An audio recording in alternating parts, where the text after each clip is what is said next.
नमस्कार दोस्तों।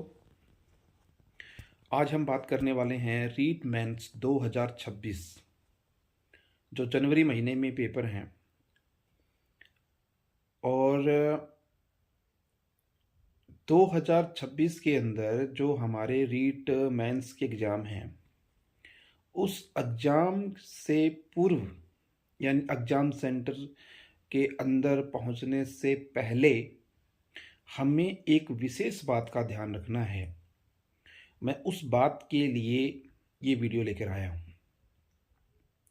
देखिए, हम लोग ये जानते हैं कि बहुत सारे एग्ज़ाम आज तक जितने भी हुए हैं, उनके अंदर एक प्रॉब्लम सबसे ज़्यादा जो सामने आई है, उसके ऊपर शायद ही किसी का ध्यान गया।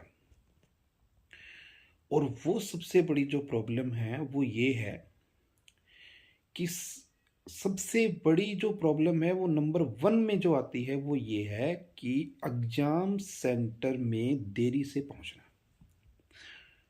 देखिए, हमें ये मालूम है कि एग्ज़ाम हमारे लिए मोस्ट इम्पोर्टेंट है। इतने समय से हम तैयारी कर रहे हैं, पर एक छोटी सी गलती हम कर देते हैं कि हम एग्ज़ाम सेंटर के अंदर जो है वो देरी से पहुंचते हैं, चाहे वो ट्रैफिक जाम हो या कोई और कारण हो। तो अब की बार 2026 में आप एक प्रण ले लीजिए मेरे साथ में कि कोई भी एग्ज़ाम हम देने जाएं तो हम एग्ज़ाम सेंटर पर एक दिन पहले विजिट करेंगे, चाहे कुछ भी हो जाए, चाहे हमें कहीं भी ठहरना पड़े, पर एक दिन पहले हम एग्ज़ाम सेंटर पर पहुंचेंगे। इससे आपको बहुत ज़्यादा सुविधा मिलेगी। एक तो आपका एग्ज़ाम सेंटर सर्च करने में जो आपका समय जाता है वो नहीं जाएगा, उसका आप यूटिलाइज़ कर पाओगे। दूसरा, आप टेंशन तनाव में नहीं रहोगे, क्योंकि कई बार क्या होता है, हमारी बेस्ट तैयारी होती है, बहुत अच्छी तैयारी होती है, लेकिन उसके बावजूद जब हम ट्रैवल करके जा रहे होते हैं और एग्ज़ाम सेंटर में जो है वो थोड़ी देरी लग रही है हमें पहुंचने में, तो तनाव इतना ज़्यादा हो जाता है कि चीज़ें स्किप होने लगती हैं। उसके बाद में क्या होता है कि डर हो जाता है कि एग्ज़ाम जो हॉल है वो बंद हो जाएगा, एंट्री होगी कि नहीं होगी। बहुत सारी बातें आती है दिमाग के अंदर, तो जो हमारा पढ़ा हुआ है वो अस्त व्यस्त हो जाता है। तो सबसे पहला बेनिफिट अपने को ये मिलेगा कि इन सारी चीज़ों से अपन बच जाएंगे। दूसरी चीज़ क्या होती है कि अगर हम एग्ज़ाम सेंटर पे ऑलरेडी पहुंच चुके होंगे, तो हमें किसी भी प्रकार की दुविधा का सामना नहीं करना पड़ेगा। जैसे ट्रैफिक जाम हो गया या मौसम परिवर्तन हो गया, या ट्रेन मिस हो गई, या बहुत ज़्यादा भीड़ थी।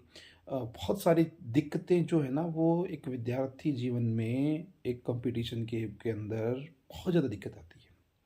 और इन्हीं समस्याओं की वजह से बहुत सारे बच्चों के एग्ज़ाम जो है वो छूट जाते हैं। और अक्सर देखा गया है कि वीडियो में भी दिखाते हैं कि एग्ज़ाम सेंटर के बाहर 1 मिनट की देरी से पहुँचे, लेकिन एग्ज़ाम सेंटर का गेट ओपन नहीं हुआ और विद्यार्थियों का रो रो कर बुरा हाल हो जाता है। डिप्रेशन में चले जाते हैं और विनती करते रहते हैं, पर उस समय जितनी भी, चाहे हम कितनी भी रिक्वेस्ट कर लें, जो कुछ भी नहीं होने वाला। तो हमें 2025 तक जितने एग्ज़ाम हुए हैं, उनसे एक सबक ज़रूर लेना है अपने जीवन में कि 2026 के अंदर हम एग्ज़ाम देने जा रहे हैं, चाहे आप किसी भी भर्ती का देने जा रहे हैं, तो लगभग लगभग एक दिन पहले पहुंचने का प्रयास करेंगे।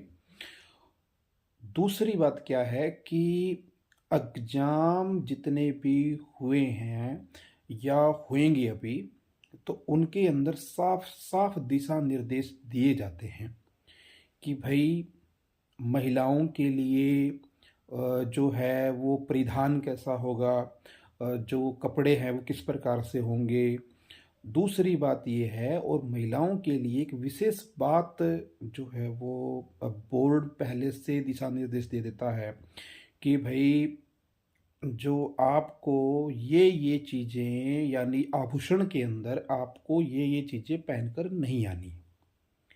लेकिन फिर भी समस्या क्या रहती है कि हम उन दिशा निर्देशों को पढ़ना उचित नहीं समझते या पढ़ लेते हैं, उस पे अमल करना उचित नहीं समझते। अब होता क्या है इसके अंदर? होगा क्या कि जब आप एग्ज़ाम सेंटर पे एंट्री करोगे, तो एंट्री के दौरान आपकी वो चीज़ें उतरवा दी जाएँगी। अब वो चीज़ें कहाँ रखी जाएँगी, कहाँ नहीं, वो टेंशन अलग से है। कई बारी ऐसी प्रॉब्लम आती है कि कई ऐसे आभूषण होते हैं जो आसानी से उतरते नहीं हैं, तो उनको ज़बरदस्ती किसी भी चीज़ से काटना पड़ता है, वो बड़ी दिक्कत रहती है। तो हम ऐसा काम क्यों करें? हमें देखिए 1 दिन के लिए जाना होता है, 1 दिन के लिए इन चीज़ों को अगर हम पहले से ही तैयारी करके जाएँ, पहले से ही अगर हम अच्छे से कपड़े जो भी दिशा निर्देश के अकॉर्डिंग है वो पहन के जाएँ, आभूषण वो उतार के जाएँ, तो एक तो आभूषण वो सुरक्षित घर पे रख के जाएँगे तो कोई टेंशन नहीं है। अगर हम एग्ज़ाम सेंटर पे आभूषण पहन के जा रहे हैं, तो हम क्या साबित करना चाहते हैं? किसे दिखाना चाहते हैं, ये बताइए आप मुझे? कि वहाँ तो उतारने हैं।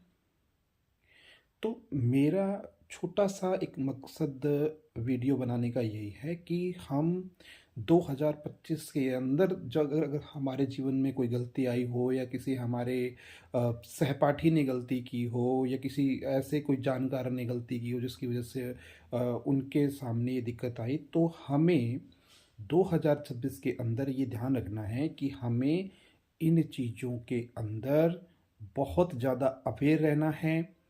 और दूसरी बात, मेरी ओर से आपको ढेर सारी शुभकामनाएँ, आपका बेस्ट पेपर रहे, आपका सिलेक्शन हो, इसी आशा और विश्वास के साथ जय हिंद।